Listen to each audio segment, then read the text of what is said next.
Olá, seja bem-vindo a mais um Happy Hour, o seu podcast de hematologia, cultura e atualidades. A ideia aqui é trazer para vocês um pouco de hematologia, fazer uma discussão científica embasada em evidência e evidências atuais, mas também discutir um pouco sobre cultura geral, livros, filmes.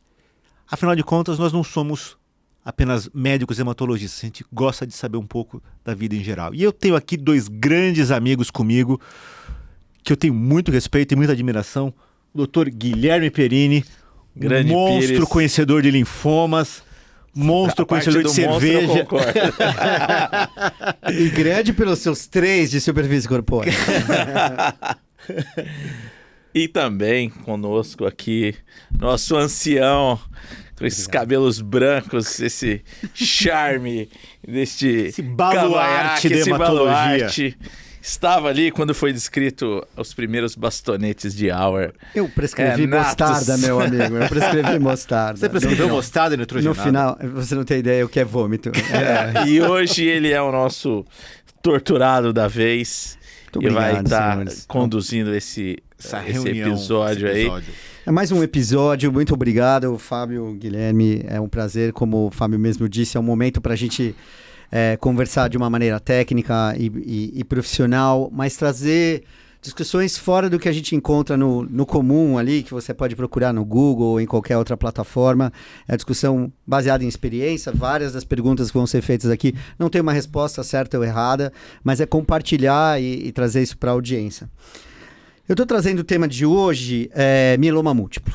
Mieloma múltiplo que é uma subespecialidade dentro da hematologia que cresce cada vez mais, não só no âmbito do aumento do diagnóstico, e essa é uma coisa que a gente pode discutir, aumentou pela acurácia dos outros especialistas que acabam identificando mieloma, dado que a hematologia não é a primeira especialidade a ser procurada, então eles vêm por clínicos, por nefrologistas, por ortopedistas.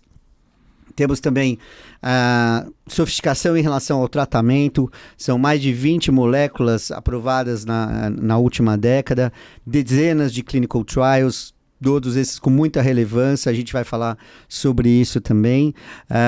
E acho que é um momento especial, a gente vai discutir, obviamente, mieloma em outros momentos nos nossos encontros, mas a gente vai ter, de maneira inédita, o evento do International Myeloma Society aqui no Brasil, no Rio de Janeiro, de dia 25 ao dia 28 de setembro. Então, acho que é um momento... Acho que nunca teve esse evento Nunca antes. teve esse evento. E o Happy Hour estará lá, hein? O Happy Hour estará lá. Esse evento se nunca você vai pro MS e quiser sentar na nossa mesa de bar... Exatamente. Pega uma por cerveja favor, e venha. Abra o vinho, abra a cerveja ou os ouvidos e vem aqui pra gente. Com certeza será um prazer. Será um prazer discutir.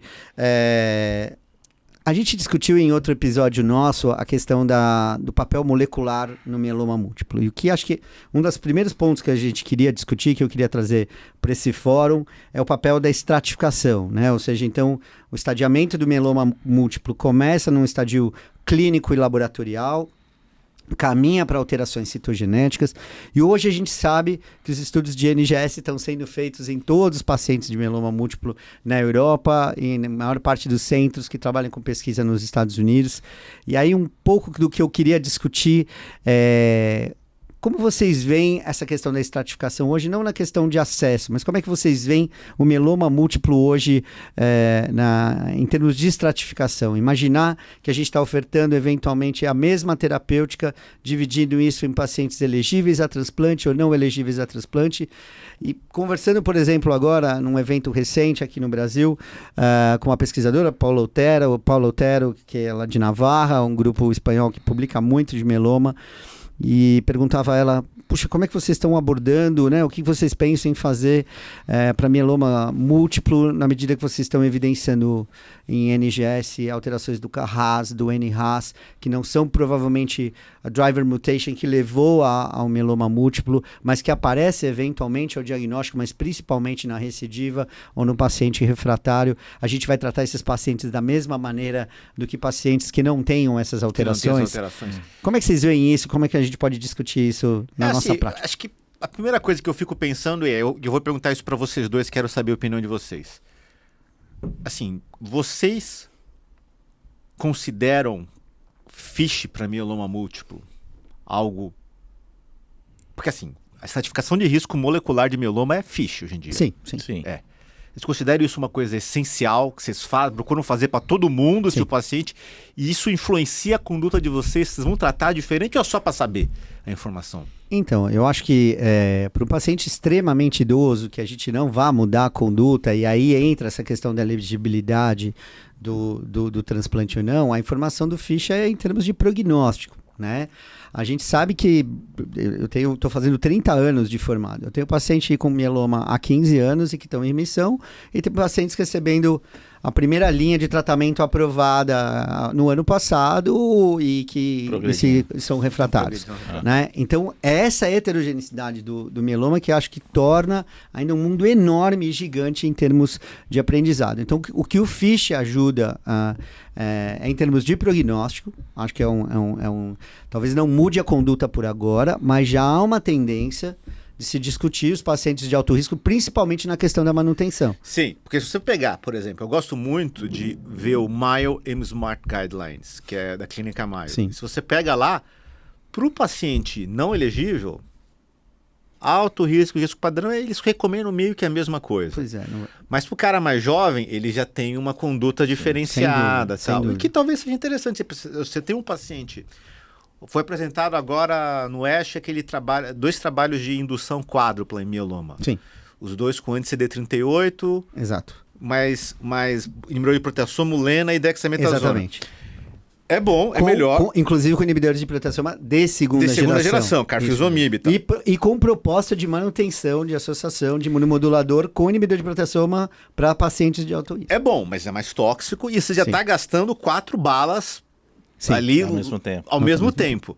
Será que para um paciente de risco mais padrão, será que de repente a gente não poderia fazer uma coisa mais tranquila, fazer só uma terapia tripla e aí depois manutenção? Creio que os estudos comparativos hoje não indicariam isso na indução, porque a gente sabe a sequência de alterações clonais que a gente pode ter nos pacientes que não obtêm uma doença residual mínima negativa. Então, a gente sabe pelos critérios do Euroflow que pacientes que têm DRM negativa 10-5, 10-6, esses pacientes atingiram a melhor resposta possível de indução. Então, acho que a questão não é tirar o pé na indução. É só depois da manutenção. A dúvida é exatamente essa. É você propor um imunomodulador de manutenção e falar assim, será que eu não estou fazendo um overtreating em pacientes que já estão com uma DRM negativa depois do transplante ou depois da consolidação e eu ainda mantenho os pacientes? Porque essa é a questão.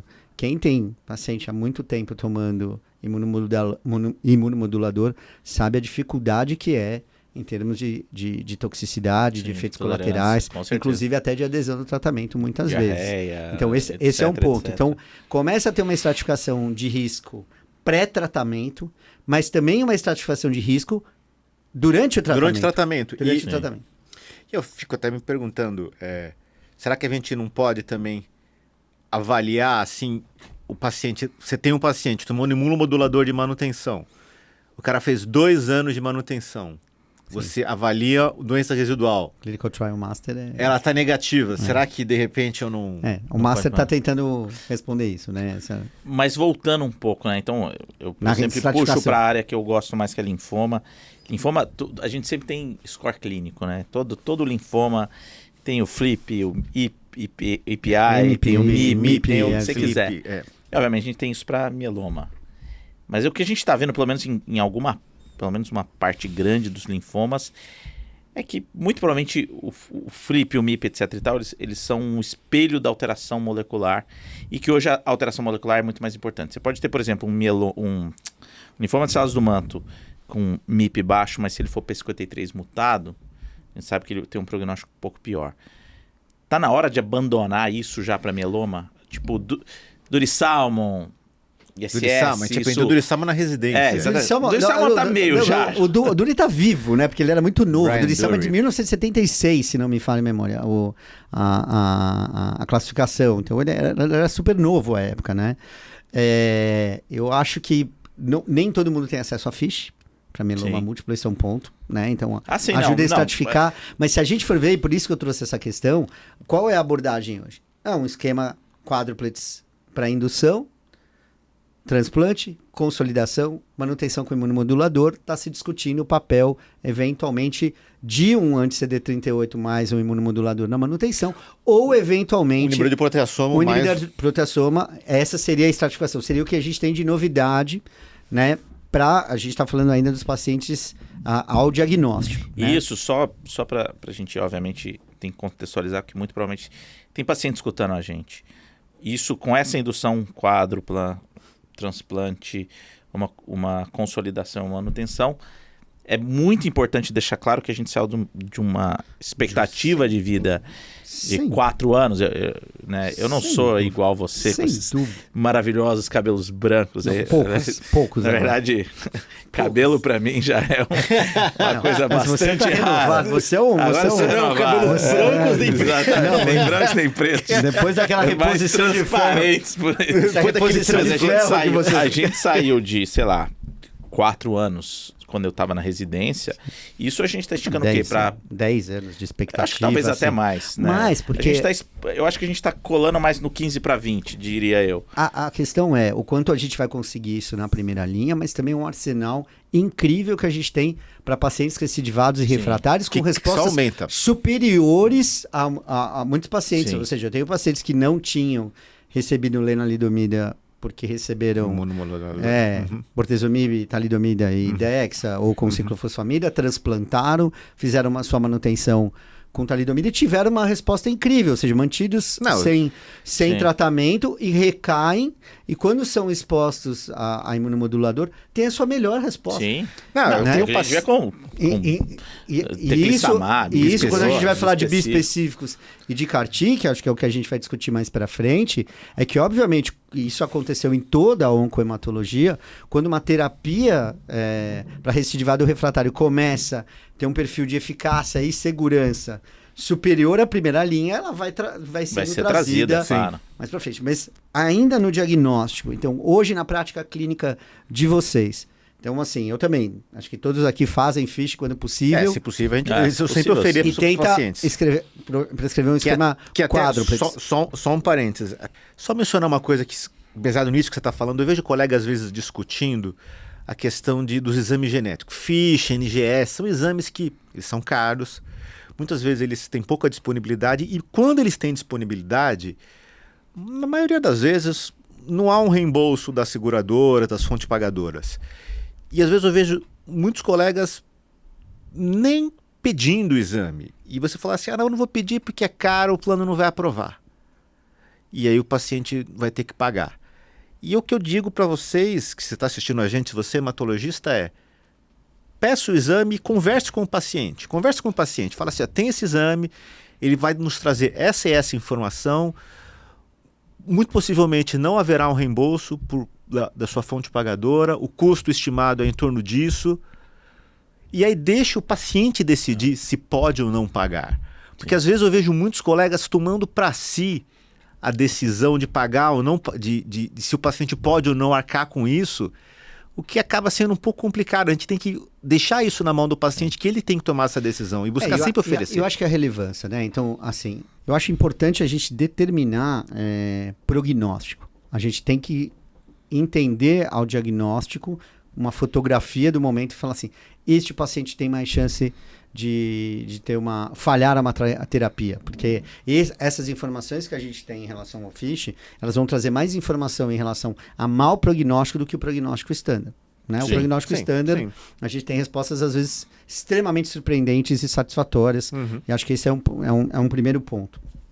Vocês imaginam com essa questão molecular que isso vai ter um impacto diferente, porque quando você comentou assim, poxa, será que a gente tira um pé um pouco no começo do que usar as drogas? Hoje a gente sabe, acho que é importante ter essa mensagem, mieloma múltiplo, ao diagnóstico, tem que receber a melhor terapia possível. Sim. Porque a taxa melhor de atrito, né, é muito grande. É muito grande. O que é a taxa de atrito? Se alguém que não é da área sabe. Taxa de atrito é quando o paciente sai da primeira linha para a segunda linha, da segunda linha para a terceira linha. quantos por cento daqueles pacientes que, por exemplo, progrediram a primeira linha vão chegar na segunda linha. Isso é chamado taxa de atrito. Então, isso no mieloma é relativamente alto, cara. Muito alto. Dependendo da idade, ainda mais alto. Então, assim, se o paciente, por exemplo, um paciente mais idoso, quando ele progredir, ele pode progredir com uma infecção, com alguma coisa que muitas das vezes ele perde muito performance e você não consegue tratar ele na segunda linha. Então, isso, talvez, dentro da parte dos linfomas, talvez o linfoma de células do manto seja o mais próximo disso, esse atrito é muito grande. Então, não tem porque falar assim, eu tenho uma excelente droga, eu vou deixar lá para a quinta linha. Provavelmente não, isso não é o melhor caminho. Provavelmente, porque, obviamente, medicina é decisão, né? Exatamente, decisão muito individualizada. Mas talvez é melhor você tratar na primeira linha e garantir que esse paciente fique o mais longo possível sem progredir do que ficar aguardando coisa, né?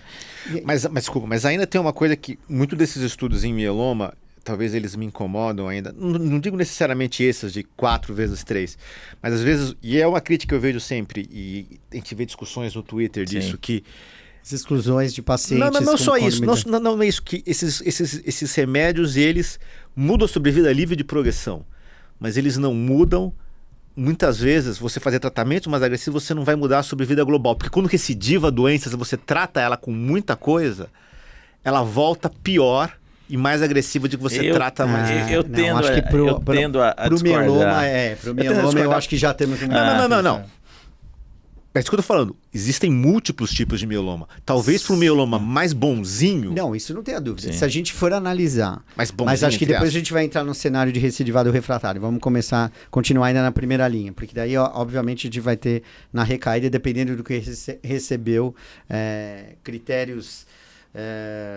que são adversos, e aí muitos desses pacientes não estão tão representados como a gente gostaria, né? Ou seja, pacientes com insuficiência renal, pacientes com alto risco citogenético, por isso que mieloma tem tanto estudo, seja no ASH, seja no IRRA, de estudos de vida real.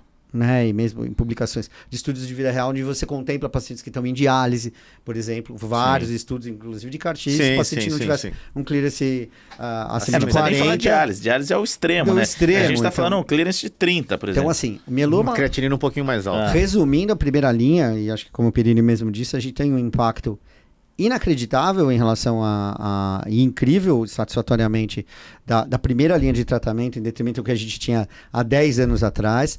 A gente está na segunda geração de anti-CD38, está na segunda geração de inibidores de proteasoma, e eu acho que a gente consegue criar aí com essas 4 medicações, e a questão é quanto o corticoide ainda continua sendo benéfico nessa combinação. Esse é um ponto importante. Considerando isso, e considerando essas estratificações, essa divisão de indicação para transplante ou não, dividir o elegível para transplante ou não, como é que vocês conduzem isso na prática?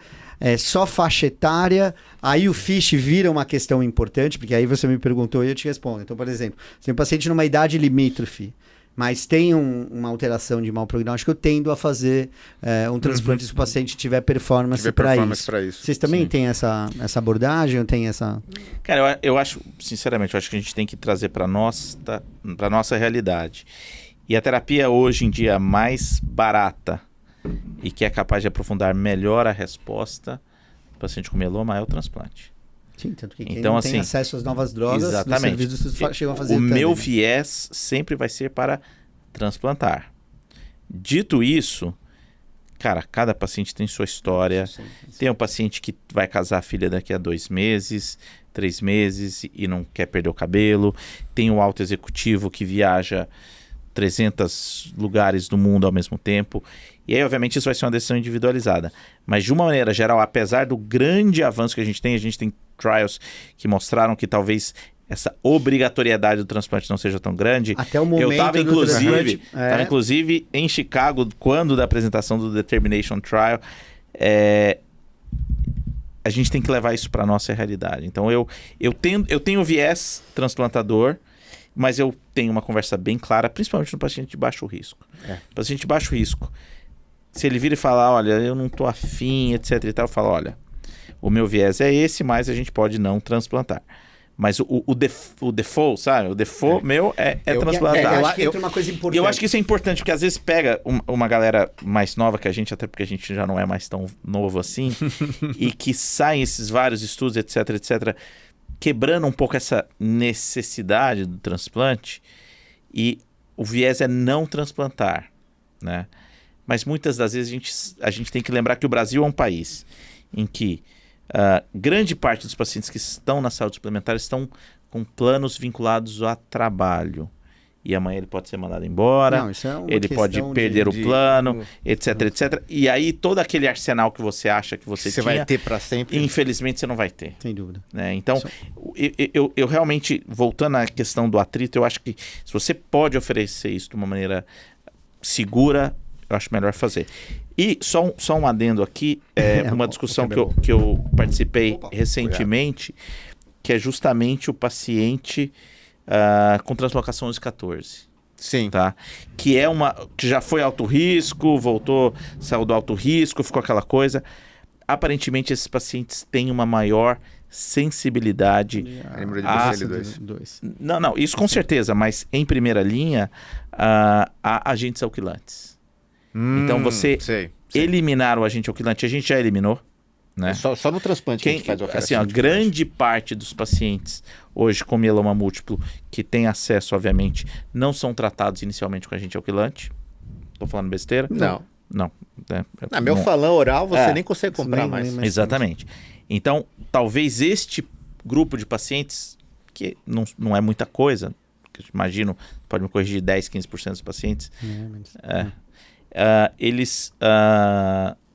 esse é um grupo que eu provavelmente não eliminaria transplante. Eu falei isso porque eu tive uma paciente agora, recentemente, que ficou essa dúvida de transplantar ou não. Acabei escrevendo para o Rafael Fonseca. Ele falou, olha, esta paciente em particular, com esta alteração citogenética, eu tenderia mais a fazer transplante. Eu vou ser bem sincero com vocês, o que me nortearia isso. Eu acho que da experiência que a gente tem no papel de ter um marcador, como a gente fala em LMC, de você ter a biologia molecular ao seu favor. Eu acho que a tomada de decisão, se a gente tivesse DRM acessível nos padrões do Euroflow, ajudaria muito na tomada de decisão desse paciente, de você ter um valor preditivo desse paciente recair ou não. Ou fazer um transplante ou não, numa condição que você fale, puxa, o transplante aqui é risco. Veja quantos pacientes a gente mudou a conduta na época da pandemia por conta do risco. Por conta do risco. É indiscutível em relação da terapia e da questão do transplante, com resultados benéficos. Tipo, olha, valeu a pena ter segurado. Então, a mensagem que fica para quem a gente ouve, para quem nos ouve e quem é paciente, enfim, é de que mieloma é uma doença extremamente heterogênea e que o médico tem que individualizar a sua tomada de conduta. Não é à toa que ele chama mieloma múltiplo. Tem múltiplos tipos de mieloma. Então, mieloma, eu lembro uma aula do mieloma, múltiplos. Mas tem até um artigo que chama The Multiple Faces of Multiple Myeloma, alguma coisa. Mas só mencionando que você está falando da questão da idade, você perguntou. Assim, o meu default básico é até 70 anos eu recomendo o transplante para todo mundo. Sim. Acima de 75, em geral, para ninguém. Não sei se esse transplante, eu em geral não recomendo. Não, geralmente não. Entre 70 e 75 eu diria que é a idade que eu acho que tem que ver caso a caso, porque tem pacientes que vão bem, que você consegue transplantar e tem toda essa questão que você está falando do atrito. Por outro lado, tem esquemas publicados com CD38, imunomodulador e corticoide que dá uma sobrevida semelhante ao que você consegue com transplante de medula óssea. Eu vou ser bem sincero, por que eu trouxe essa discussão aqui? Porque acho que para quem assiste, eventualmente, hematologista, vai olhar e falar assim, olha, aqui no serviço a gente faz um pouco diferente. Então eu conheço gente que depois dos 65 acha que os resultados da associação de um triplex... Não, Europa eles não transplantam acima de 65. Então, porque os resultados já são tão bons que você fala, puxa, vou reservar isso porque eu não tenho a necessidade do transplante imediato. Então, como eu falei no início, esse programa não está trazendo o certo ou o errado, mas estamos trazendo discussões do que a gente tem nas nossas revisões de literatura. Mas uma coisa que eu achei interessante a gente puxar, cara, hoje em dia é muito frequente a segunda opinião. Sim. Né? E eu sou o cara que mais estimulo isso. Eu acho que é sempre interessante o paciente pegar uma segunda opinião. Mas o poder da segunda opinião está muito na mão do médico que faz a segunda opinião. Sim. Então, eu sempre apelo aos colegas assim, cara, vamos ter tranquilidade na segunda opinião. Liga para o médico que está vendo, troca uma ideia, entende o porquê da tomada de decisão. É lógico, tem casos que é preto no branco, entendeu? A conduta tá muito... É muito clara. Muito claro mas tem isso, casos, e provavelmente, sei lá, 80% dos casos que estão nesta região, que é aquela famosa zona cinzenta. Se você quiser pesar para um lado, você pesa. Se você quiser pesar para o outro, você pesa. E aí entra um milhão de coisas, entendeu? Sim. Então, assim, vamos ser parcimoniosos nessas segundas opiniões. E você vê que a gente está nessa discussão aqui, conversando, e você vê que não tem uma resposta absoluta. Não tem. Mas acho que isso aqui é interessante, que o mieloma múltiplo é uma doença que a gente está amadurecendo no entendimento, não só do tratamento, porque é fácil assim, eu não tinha nenhuma molécula e de repente eu tenho várias moléculas na minha mão e eu vou usar isso a bel prazer, ou a gente vai conseguir de alguma maneira sofisticar a estratificação e o guideline de resposta de tratamento. Ali que eu brinco com a questão da LMC e que alguma vez a LLC vai chegar a um momento e vai falar assim, a gente consegue estratificar quem se beneficia de uma terapia finita ou não. Então, o mieloma também é heterogêneo, ou seja, tem pacientes que vão receber a melhor terapia disponível e não vão ter o resultado que a gente quer. Tem pacientes que receberam uma terapia simples e vão ter respostas incríveis. E aí é que eu ia entrar na questão do NGS e o nosso baluarte, para não dizer... E só antes da gente entrar nisso, só desculpa, porque, de novo, eu sempre acho que deve ter paciente escutando isso, o nosso podcast, espero que tenha, espero que muita gente escute. É muito difícil você comparar o seu caso com o caso que saiu na mídia, o caso de outra pessoa, do vizinho, o caso... Então, mas o meu vizinho teve mieloma e, sei lá, ele tratou com 4 drogas, exatamente, com 3. Não respondeu, e então quer dizer que eu estou condenado. Não, cara, a gente está falando de novo de uma heterogeneidade absurda, né? Talvez uma das doenças mais... Acho que é a mais. Hoje não consigo imaginar. A doença mais distinta em forma de apresentação clínica, que está tudo agrupado no mesmo nome. Exatamente. Então, assim, calma, na dúvida, a pessoa mais importante para você falar é seu médico, entenda o porquê das tomadas, entenda o porquê da decisão do transplante ou não. O seu vizinho, a pessoa famosa, o caso que você viu no Facebook, muito provavelmente não é a sua doença. A sua doença é muito... No sentido, quando eu falo não sua doença mieloma múltiplo, mas com as alterações genéticas, com as particularidades, com tudo as comorbidades, com a doença apresenta. Então, assim, você é você. O seu vizinho é seu vizinho, o caso do Facebook é o caso do Facebook. Porque isso gera ansiedade. Às vezes tem uma pessoa famosa que tratou e não foi bem e que teve que fazer um outro procedimento que talvez não esteja indicado no seu caso. Calma. Eu acho que o mais provável é isso. A gente está falando de 1000 doenças que estão agrupadas dentro da mesma doença. E acho que o aumento do conhecimento disso trouxe um fomento na questão das pesquisas, né? Então, a quantidade de clinical trials e moléculas que estão sendo estudadas, mecanismos de tratamento, entender que essa é uma doença que ela já tem uma morbidade ao diagnóstico, porque muitas vezes ela se apresenta com lesões ósseas, com dor, com insuficiência renal, com ou sem diálise, mas trazendo restrição. Então, de quase todas as doenças oncohematológicas, excluindo aí talvez as leucemias agudas, são as doenças que mais abrem com morbidade, né? Diferente das leucemias crônicas, diferente da maior parte dos linfomas. Então, ela já tem essa característica inerente. O paciente ele já abre o quadro frágil. Frágil, né? e mudando a sua condição e já podendo impactar na conduta de tratamento, né? Mas você vai falar do NGS agora? NGS. Porque eu tinha um comentário para falar. Exatamente, porque o papel do NGS, o que a gente viu visitando centros na Espanha, visitando centros na França. Só uma pergunta. Fala para quem está ouvindo a gente, se não sabe o que é o sequenciamento que é de nova geração. Então, a gente vê um paciente que eventualmente tem a mesma apresentação, o mesmo tipo de anticorpo envolvido, porque a gente aqui não vai ficar explicando toda a doença, existem plataformas para isso, mas descobrir, baseado numa dúvida de experiência prática, que pacientes que têm a mesma idade, similar apresentação clínica, têm respostas tão diferentes em relação ao tratamento da doença. Então, quando você vai olhar a base genética, então o sequenciamento de nova geração, vai ver se existem algumas alterações genéticas. Frequentemente a gente vê alterações no cromossomo 14, onde tem um oncogene relacionado à cadeia pesada de imunoglobulina, e que está relacionado à questão prognóstica do mieloma, mas eu trouxe essa questão que nas pesquisas de NGS você começa a ver em mieloma múltiplo alterações que agora está começando a ser estudado em linfomas refratários e recidivados. A gente fez um levantamento recente em Manto também de algumas alterações moleculares que você não sabia o significado clínico. Sim. E o que chama atenção em mieloma múltiplo é o achado de alterações mais relacionadas não a neoplasias hematológicas.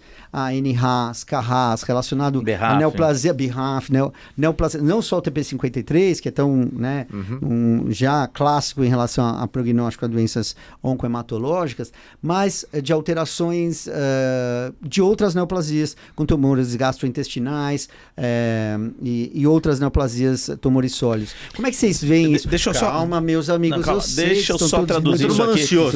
Deixa eu só traduzir aqui. O que a gente está falando, na verdade, para quem não é da área, existem vias de sinalização intracelular, ou seja, vias de ativação dessa célula que são frequentes em tumores sólidos. Né? Então, mutações em genes que vão ativar essa célula para se reproduzir e ela resistir à morte celular. Porque, querendo ou não, a gente não pode esquecer que essa célula é uma célula defeituosa. Ela teria que morrer. Mas ela não morre por quê? Porque várias vias estão mantendo ela viva e mantendo ela reproduzindo. Historicamente, a gente tinha alterações que eram mais vistas nos tumores sólidos e alterações que eram mais vistas nos tumores hematológicos. Na verdade, conforme a gente começa a pesquisar melhor e a gente começa a ter pacientes que trataram melhor, estão mais tempo vivo e a doença mais refratárias, isso começa a se embaralhar. Então, a gente começa a entrar em um grupo de mutações que a gente via, como o Centrone disse, tumor de esôfago, estômago, etc. e tal, e agora começa a aparecer nos tumores hematológicos. Isso, obviamente, demonstra que a gente está tratando melhor em primeira linha, então, selecionando alterações genéticas mais refratárias no final, mas, ao mesmo tempo, isso pode ser mutações que são alvo, que a gente tem tratamento para isso. Não que a gente esteja autorizado a tratar ainda, não, porque a gente nem faz não tem estudo, etc. e tal. Né? Mas faz parte do entendimento que a gente está tendo do câncer de maneira geral. Sem dúvida. E aí eu acho que não tem ninguém no planeta Terra ou talvez em melhor para falar disso, talvez em Marte, em Júpiter, em outros planetas, do que The NGS Man, The Legend. Teve até um episódio nosso, como chamava? Uba 1. Não, é muito legal. Fábio Pires vai falar disso agora. Porque se você parar para pensar, fazendo agora, saindo do mieloma e puxando para minha... Não confunda a audiência, por favor. Saindo do mieloma e puxando para minha seara de leucemias, que é a doença que eu mais gosto de estudar. A gente tem mutações que são específicas de leucemias. Exatamente, é isso que ia chegar. E tem mutações que são meio genéricas. Você falou duas. Que são super genéricas. Elas são assim, tipo... Um super trunfo. Você jogava um super trunfo quando você era criança? Sim. O meu tem uma velocidade maior que essa. Não sei o que. O meu carro tem não sei o que. Então, assim, NRAS, CARRAS, é super trunfo do câncer. Ele fala assim, você toma um NRAS aqui, toma um CARRAS aqui. É uma mutação que possibilita qualquer tipo de câncer a crescer mais rápido, a proliferar a mieloma, a câncer de pulmão, a câncer de intestino grosso, a leucemia mieloide aguda. Mas o que vai ser o desafio agora? O desafio é a gente tentar correlacionar, número 1, entender quando que surgem essas mutações, se elas surgem no diagnóstico, se elas surgem depois do tratamento. Exatamente. E como que a gente vai conseguir tentar impedir esses clones de progredirem. Por exemplo, NRAS, CARRAS, você tem LMA com mutação do FLT3, você trata com inibidor de FLT3, é a principal mutação que surge quando recidiva a doença. Pode ser que talvez em mieloma você faça terapia quádrupla, manutenção com anti-CD38, inibidor de imunomodulador, progrediu NRAS, CARRAS. É o que eles estão vendo, é o que está sendo visto. Então, nesse sentido, é o que eu estava comentando. Vamos fazer o NGS em pacientes recidivados ou refratários antes de fazer biespecífico ou eventualmente CAR-T. Para tentar. E aí você se depara com essas mutações sem um significado determinado ainda. Não é bom encontrar, e é importante para quem está nos assistindo, a gente não faz na prática NGS Exatamente. para mieloma múltiplo, porque isso já é só feito em pesquisa clínica, a gente não faz isso de rotina. Na Espanha, né? Sim.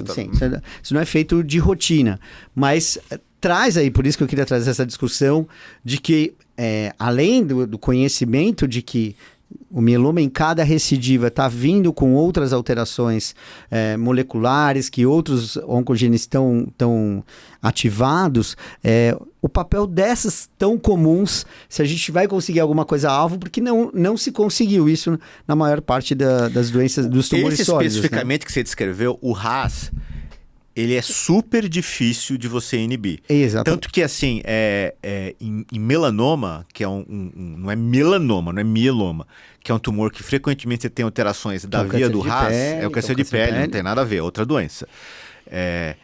Eles inibem proteínas que estão na via de sinalização, assim, é como se fosse...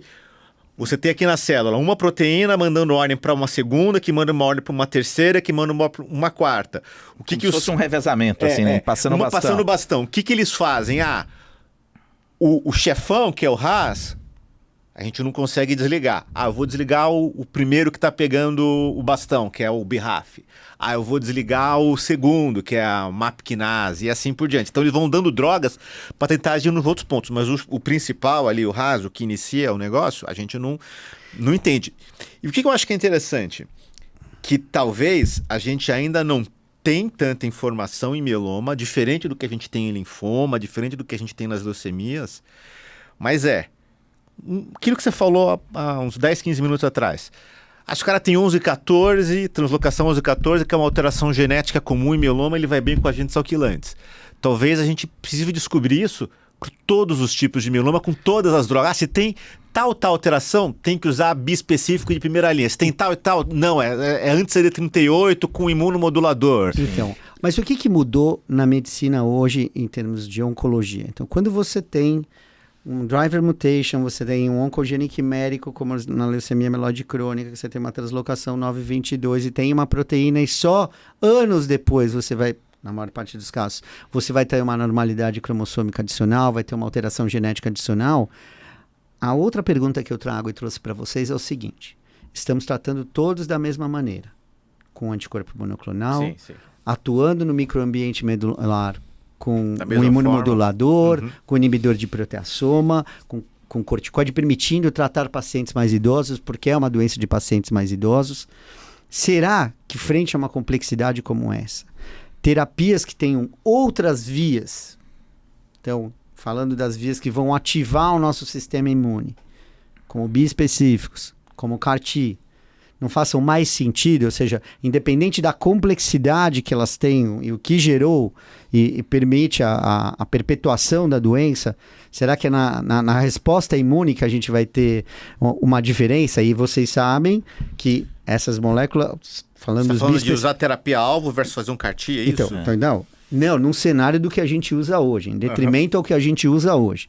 Então, estão pegando pacientes que foram triplo refratários, pentarrefratários, fazem NGS e se deparam com o aparecimento dessas alterações tão difíceis de controlar, tão descritas em tumores sólidos. Você começa a pensar o seguinte: bom, para alguns pacientes talvez a gente vá conseguir uma cura funcional, vai ter lá alguma porcentagem de pacientes que talvez vá ficar curado, a gente não tem ainda isso como um estanque, né, que realmente a gente consiga curar, mas a gente tem pacientes há mais de 15 anos, por exemplo, eventualmente alguns descreverem 20 anos e a doença não voltou, mas para a maior parte dos pacientes, e aí entra essa questão de uma aprovação recente agora do FDA, trazendo o CAR-T para a segunda linha de tratamento. Então, baseado nisso, era aí que eu queria trazer a discussão, dado esse comportamento, quando você olha um linfoma, que é a sua praia, talvez um dos, não sei, um Bertrand Coffier, um Gilissale brasileiro, você acha que estaria uma boa comparação? Uma boa comparação, sei lá, um Raida, um Coffier brasileiro. Um Coffier brasileiro. Peraí. Não, porque assim, o entendimento da doença, assim, a gente tem que bater. Mas isso é uma discussão eterna. Vai gerar 1000 programas. A diferença da medicina de precisão para as terapias que tem até um nome legal, terapias holísticas. Né? O que é a terapia holística? Aquela que vai pegar tudo. A gente vê isso claramente em linfoma bispecífico, CAR-T, vai pegar todo mundo que tem aquela doença. E em linfoma a gente teve um desvio do caminho do tratamento para essas terapias-alvo, né? São os estudos baseados em célula de origem, células B-ativadas e tal, que até hoje, não deram os frutos que a gente imaginava. E aí vem as terapias holísticas e pegam. Posso usar a minha idade? O Shopping é de 1976. Sim. Nessa época você tinha 40 aí? Eu tinha 5 anos. Eu tinha 5 anos. É uma vergonha.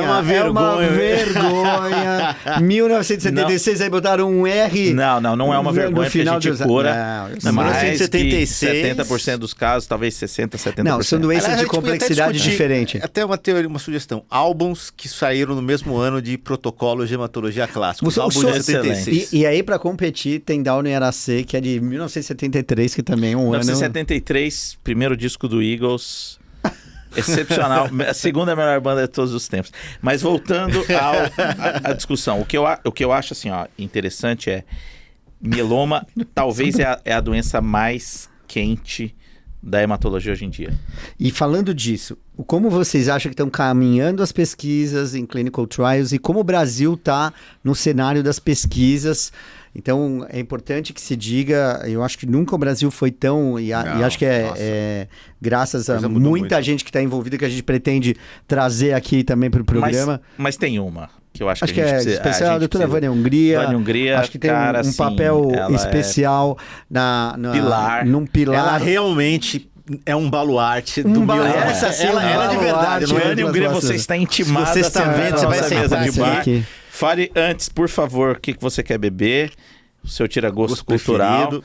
Mas, por favor, venha, porque a gente tem... Tem o cover questionnaire que vai responder. Mas a Vânia realmente é responsável. E por que isso é importante para quem está nos assistindo? Porque ela traz, a pesquisa clínica traz possibilidade para pacientes, principalmente que recaíram a doença, sejam no SUS ou no privado, até acesso a medicações que já estão sendo estudadas fora do país, que já passaram por alguma fase de aprovação e mudaram e tem mudado a sobrevida desses pacientes. A gente pôde participar de inúmeras pesquisas como essa e acho que o Brasil está sendo contemplado com isso, com aprovações cada vez mais recentes e beneficiando os nossos pacientes.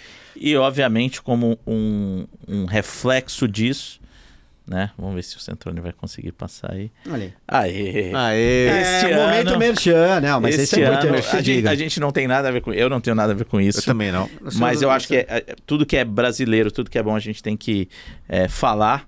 Esse ano, o congresso da International Myeloma Society, a qual eu pertenço. Assim. Eu não pertenço, legal. Mas esse ano é no Brasil, no Rio de Janeiro. É a segunda melhor cidade do Brasil, depois de Goiânia. O senhor tira isso. Veja, pessoal, isso é uma estatística. É a opinião dele. A opinião dele não reflete a opinião dos nossos patrocinadores. Mas eu gostaria porque eu sou goiano, então eu gostaria de chamar a atenção. Vai estar lá a apresentação de milhares de brasileiros tratados com mieloma múltiplo, tratados com esquema de anti-CD38, bortezomib, talidomida, dexa, transplante e manutenção, um número expressivo a ser apresentado. Acho que o primeiro trabalho de maior envergadura, que eu diria, além dos dados epidemiológicos que o Grupo Brasileiro de Mieloma Múltiplo vem publicando. E mais do que isso, acho que vai ser o primeiro, talvez o segundo evento no qual o Happy Hour vai estar presente. Lá, como correspondente. Como já mencionado no começo desse episódio, estaremos lá com a nossa mesa, junte-se a nós para discutir. Eu não sei se a audiência sabe, mas o Congresso Brasileiro de Hematologia é o terceiro maior congresso de hematologia do mundo. Sim. Vocês sabiam disso, O segundo, pensando em país, né? Porque o segundo, que é o europeu, é de um continente. Sim, então inteiro. Você tem um congresso americano, exatamente. Você tem um congresso europeu e depois tem um congresso brasileiro. O senhor está absolutamente correto, não em termos como de banda, sempre. mas isso não. Mas voltando. Mimadão. Mas, é super legal isso aqui. Isso, obviamente, a gente falou da Vânia, mas tem muito mais gente. Tem o Ângelo, o Maiolino, e uma nova geração também super importante. Fernando Pericoli, Edivan um gênio. Fernando Pericoli, goiano, inclusive, que é, né, uma qualidade a mais que as pessoas têm. A opinião não reflete a opinião dos patrocinadores. Enfim, tem muita gente boa se dedicando a isso. Tem um pessoal que também está na amiloidose. Exatamente, mas trazendo... Voltando ao que você falou, eu acho muito importante, né? E eu sou entusiasta, então eu tenho claramente um viés quando eu falo isso. Pesquisa clínica é o maior evento transformador que a gente tem hoje em oncologia. Isto é para o paciente. Então, o paciente tem a opção de receber um tratamento que muitas das vezes ele demoraria anos ou jamais receberia. Então, receber um bispecífico em primeira linha, exato, um anticorpo droga conjugado em primeira linha, CAR-T em primeira linha. Isso é realmente transformador na vida dos pacientes. É uma conquista e acho que é isso que a gente tem que deixar como mensagem agora. Isto é transformador para os centros, né? Para nossa experiência, o expertise de começar a usar na pesquisa clínica e trazer faz com que você tenha que seguir padrões internacionais. Isso faz com que você tenha que estar ligado às novidades e tudo mais. E, obviamente, isso é transformador para o Brasil. Sem dúvida. Porque a gente começa a ter nomes brasileiros, mesmo que, né, timidamente ali entre autores. Isso vai gerar um reconhecimento, às vezes local, às vezes continental e às vezes até mesmo mundial. Como a gente falou antes, a Vânia era uma especialista brasileira, de repente ela era uma especialista latino-américa, hoje é uma especialista mundial. Então, a gente... se você tem um paciente com mieloma, se você é um paciente com mieloma, antes de tratar ou depois que tratar, eu acho que é muito importante acessar as plataformas que a gente tem hoje de informação de estudo clínico. E aqui a gente precisa, de novo, dar um high five para a BHH. Eu acho que uma das pessoas que capitaneou isso, inclusive, é um amigo nosso, que é o Renato Tavares, que agora no site da BHH você consegue pesquisar os estudos clínicos que estão abertos no Exatamente. Brasil. Como então, já tinha pacientes no Clinical Trials. Se você não gosta do Guilherme, se você não gosta do Centrone, se você não gosta do Fábio, não precisa mandar para a gente, mas manda para algum centro que esteja fazendo esse tipo de pesquisa, porque, cara, isso puxa o Brasil. Exato. Né? Quanto mais publicação sair no país, quanto mais pacientes arregimentados, você beneficia os pacientes, você beneficia o centro, você aumenta a expertise dos profissionais. A gente está com esse exceder do tempo nessa... Mostra que nós como país temos a capacidade ou a expertise de fazer pesquisa clínica, uma coisa que durante muitos anos exatamente, a gente se questionou que não seria possível, que não dá. Não, a gente consegue fazer. A honrosa menção de que pesquisa clínica não depende só de médicos, depende de uma organização enorme, de uma equipe multiprofissional. Então, depende mais deles do que a gente atrapalha, inclusive. E não há centros fora do Brasil que não sejam expoentes e que não trabalhem com pesquisa clínica. Você não vê um centro especializado em oncologia que não tenha pesquisa no seu DNA, que não tenha registro dos seus dados no DNA. Então, isso é um aspecto importante. Então, fazer uma menção honrosa aqui, a gente vai falar de mieloma em vários outros episódios, ao Grupo Brasileiro de Mieloma Múltiplo, grupo que só cresce, tem contribuído. A gente vai ter as reuniões pós-IRA, reuniões pós-ESH, temos um encontro, como foi falado, da International Myeloma Society acontecendo aqui no Brasil. Para os pacientes, um momento de esperança. A gente já falou que cada caso é um caso, mas nunca houve um cenário tão acalentador em relação ao tratamento e a expertise e a condução desse tipo de patologia. O Brasil está muito bem servido de especialistas que tratam mieloma múltiplo em todas as regiões do país. Bom, eu gosto de mieloma, mas troca a bebida. Vamos, garçom, pode trazer um tiragosto cultural pra gente? Centrone, o que você trouxe pra gente de tiragosto cultural? Olha só, eu li, como eu não gosto muito de série, acho que o Netflix está fraco esse ano, eu já li pequenos 15 livros até junho. Porém, ele tinha que falar. O cara fala que Goiânia é muito palestrinha. Mas, palestrinha, conversinha, palestrinha aqui. A notícia que eu quero discutir aqui com meus amigos é o seguinte.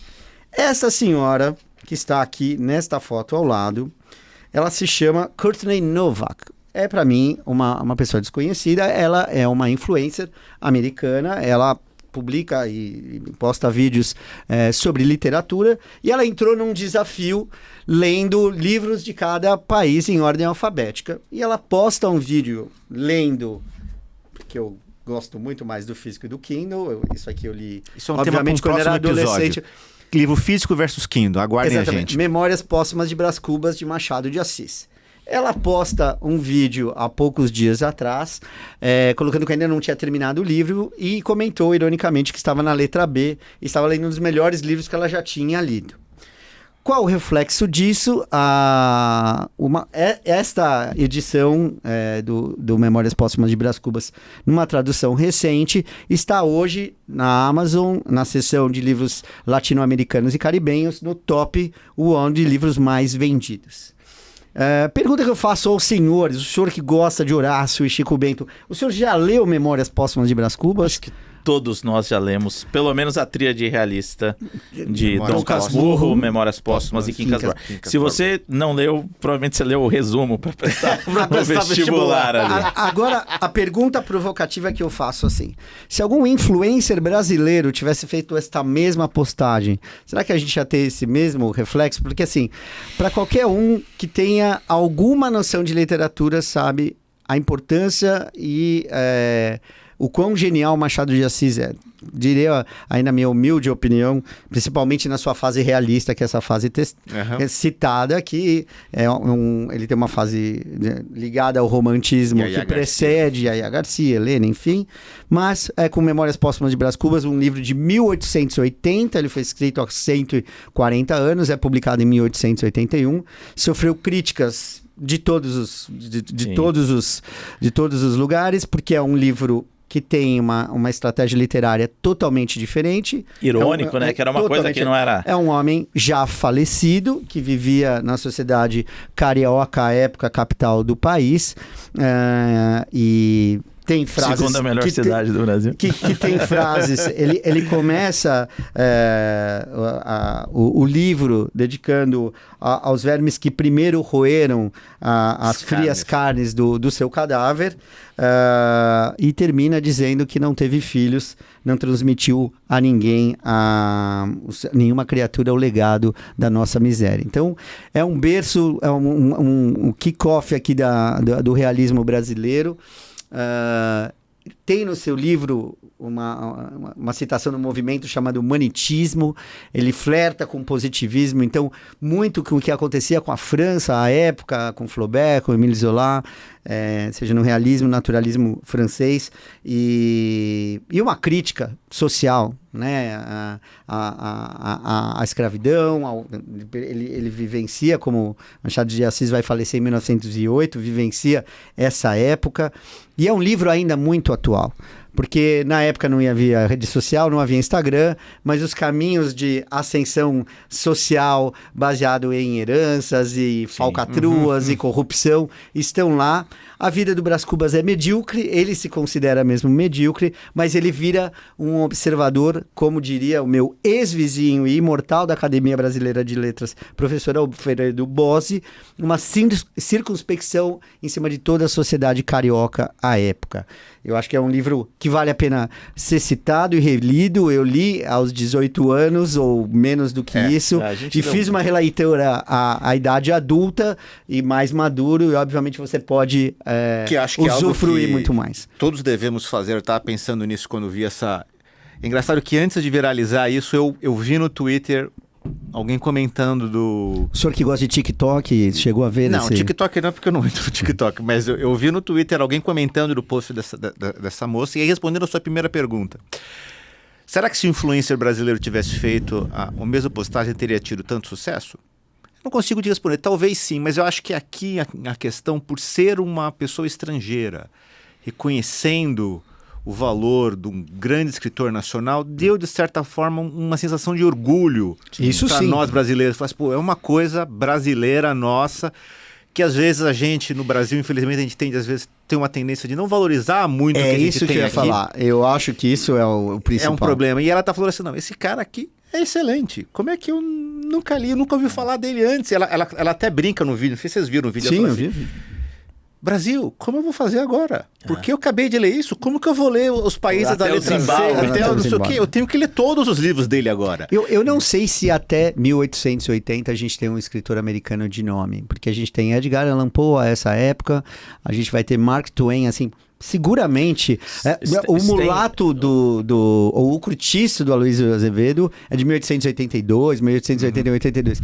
Eu digo de longe, sem medo de errar, que a literatura brasileira, não só a época, e eu acho que ainda ela é subvalorizada em relação ao... Eu tô vendo agora publicações mais recentes que estão sendo traduzidas, Torturado acabou de ser traduzido, sim. Enfim, assim, tem uma série de livros novos que estão sendo traduzidos e sendo reconhecido. Eu acho que muito disso, talvez, não é que... Acho que talvez um pouco... Não digo isso para todo mundo, mas eu digo, por exemplo, olhando para mim, assim... O nosso primeiro contato com a literatura brasileira é onde? É na escola. É na escola com livros obrigatórios. A gente é muito jovem, a gente é obrigado a ler isso. Então vira uma tarefa. A gente até falou isso antes que a gente estava conversando. Eu tenho uma história muito boa, né? Na minha casa somos 3 homens, né? Meu irmão do meio é inclusive o mais estudioso, mais inteligente. E ele tinha uma definição. A gente era forçado a ler isso o quê? Na 8ª série. Ah, sim, série. muito jovem. Você tinha 13, 14 anos. Acho que mais jovem que agora. Não conseguia pegar a nuance da coisa. Não tem, né? Não tinha nem. E aí meu irmão brincava com a minha mãe. Tão eruditos assim, né? E meu irmão brincava com a minha mãe que o inferno era uma biblioteca cheia de livros do Machado de Assis. E na verdade, se você for pensar, você pegar um adolescente, cara, de 13, 14 anos e colocar pra ler um Dom Casmurro, um Quincas Borges, ele não vai pegar... Não é questão da inteligência, é questão da fluidez da vivência, do texto. E das, sabe, das minúcias, do ironismo que ele joga. Da ironia. Você não tem uma noção do que tá acontecendo ao redor quando esse livro saiu, que é um outro grande problema, né? Que é situar a obra... E eu vejo isso dentro do contexto. Que a literatura às vezes, exige, provavelmente né? Hoje, você pegar um cara que não tem noção e ler e falar, pô, o que o cara tá falando do vérmico? Cara, mas isso, na época, é uma coisa... Não, niilismo totalmente... Niilismo totalmente... Uma coisa... Não, e tem frases fantásticas durante o texto, não é só... Porque a vida em si dele é uma vida... Mas é o que você falou, pegar a ironia, ter a vivência, né, da questão do casamento, das oportunidades, ele está revendo a sociedade brasileira ainda distante do que era a sociedade europeia, e eu acho que, de fato, isso é uma questão pra gente discutir. Em que momento se apresentar uma obra como essa, né? E para quem leu, talvez com 16, 17 anos, talvez valha a pena revisitar. Eu quero ler. A história toda me fez, né? Ou seja, eu acho que traz uma coisa... Putz, eu vou ler de novo. Eu gostaria que se a gente conseguisse mandar essa mensagem e falar assim, cara, precisava rever Machado de Assis sobre uma outra... Machado de Assis, Guimarães Rosa, José de Alencar, Graciliano Ramos, quantidade de escritores, escritoras... Mesmo os novos, a gente tem... Acho que é importante a gente valorizar mais, acho que essa é uma mensagem importante. Sim. A gente no Brasil, a gente tende a achar que às vezes, não, só olhar muito para o que está lá fora, mas a gente tem que olhar muito para o que está aqui dentro e valorizar a nossa cultura, os nossos escritores, né? Os nossos filmes, a nossa música, acho que isso vale muito. A gente falava num outro episódio da questão do celular, ou do que mostrar, talvez usar isso também. Então, assim, olha, vamos apresentar em algum momento, né, para os mais jovens, não estamos falando tão jovens assim, 13, 14 anos, mas também o acesso que hoje é fácil, né, de você ter um Kindle, enfim, e que legal que tem uma tradução, ela cita nesse vídeo uma tradução primorosa, né? Porque obviamente não é fácil traduzir do português. E aliás, né? Eu vi um vídeo, uma entrevista breve da moça que traduziu. Também, né? Sim, é Florence DeVoe. Eu não lembro o nome. É impressionante o português dela. Ela fala português fluentemente. Refinadíssimo. Assim, praticamente mínimo, assim. Você vê que tem um leve sotaque. Tem um sobrenome no meio, Florence DeVoe é o sobrenome último. E é impressionante assim, como ela gosta e como ela... E eu até fiquei pensando assim, nossa, essa mulher... Agora ela deve saber mais da cultura brasileira do que a gente. Com certeza. Não, mas eu acho que é um momento que eu acho que o país precisa, o Brasil não depende disso, né, de publicações. Eu acho que põe uma provocação ali, fala, puxa, certeza. Traz o foco de novo para uma obra tão antiga, mas eu acho que a gente tem que dar o valor. Eu não lembro uma obra americana a essa época, de algum escritor americano que chega aos pés de Memórias Póstumas de Brás Cubas ou Dom Casmurro. Para terminar, seu livro predileto, Machado de Assis. Do Machado de Assis ainda é Dom Casmurro. Acho que Dom Casmurro ainda é o meu Eu vou dizer que o meu é Dom Casmurro e vai ficar a pergunta depois que você falar o seu Mas favorito. isso para um outro episódio, né? Qual o seu favorito? Quincas Borba. Quincas Borba. O vencedor das batatas. Quase uma e continuidade. Você acha que ela traiu ou não traiu? De início, mais jovem, eu achava que ela tinha traído. Hoje, vendo o título, não tem resposta, tem teses de doutorado de gente muito mais capacitada. Aliás, que a gente. Se você fez uma tese de doutorado, uma tese de doutorado, venha, senta na nossa mesa de bar. Venha defender o seu ponto de vista. Se você tiver provas de que Bentinho está ali, Escobar não traiu e Capitu não traiu, ou traiu, por favor, eu acho que ela não programa. traiu. Eu acho que foi tudo criado de uma forma para induzir você a achar que ela traiu, mas na verdade ela não traiu. Eu também acho, e por isso o nome, o Casmurro, tem a ver com a... Eu não sei, eu tenho mais dúvida. Mas, de novo, cara, eu li isso tem bastante tempo, eu preciso revisar, mas... bastante tempo para você deve ser bastante tempo mesmo. Né, assim. E eu acho que uma coisa muito legal, como o Machado de Assis, ele é bom frasista, né? Total. Frasista é uma coisa... Fazer uma frase é uma coisa, fazer Tudo bem um que você conto é uma criou coisa... o ironismo agora há pouco, que foi uma licença poética. Verdade. Foi deu um choque aqui. É um estudo da ironia. Estudo da ironia. Uma sensação de ironia. Fala, hero of the moment. Mas assim, ele faz boas frases e faz bons, como é que fala? Boas, como é que fala? Igual, por exemplo, quando ele coloca olhos de ressaca. Olhos de ressaca. Cara, isso é uma coisa que, tipo... Cara, você não sabe explicar o que é olhos de ressaca, mas quando você já viu um olho de ressaca, você fala, caraca. Não, então, assim, ele observador... sabe criar termos e frases muito bem feitas. E eu ia comentar, a gente teve um outro episódio onde, né, e o Pires curte, assim, vou pegar um tema e vou pegar um especialista que fale sobre isso. Eu ainda sou um apaixonado por ficção, porque o escritor de ficção, ele se permite por vezes, não se envolver na questão. Ele entrega para você. O autor, a obra, quando ela está entregue, seja uma música, seja um cinema, ela está aberta, mas assim, uma série da Netflix, e por isso que às vezes eu brinco, que parece que o fim já está programado, tá tudo para qualquer um entender. Esse aqui, se você pegar 100 pessoas, talvez cada uma delas tire uma conclusão diferente e chame a atenção à obra por algum aspecto diferente. Eu acho que o Machado de Assis sabe tocar no assunto, mas manter um certo distanciamento. Então ele te apresenta, mas ele permite deixar a dúvida como ele deixa em Dom Casmurro. Então, assim, um ode... quiçá para muitos especialistas o maior escritor da literatura portuguesa, para muitos da literatura brasileira com certeza, fundador da Academia Brasileira de Letras, e com isso a gente termina mais um episódio de Happy Hour, deixando bem claro que nada do que foi falado aqui, tudo é obviamente de nossa responsabilidade, não tem responsabilidade de quem nos contrata na área profissional, de nenhum outro compliance, de nenhum conflito de interesse, são simplesmente o nosso ponto de vista de pessoas absolutamente normais. Guilherme, com isso pedimos a conta e nos vemos no próximo episódio. Um abraço a todos. Um abraço.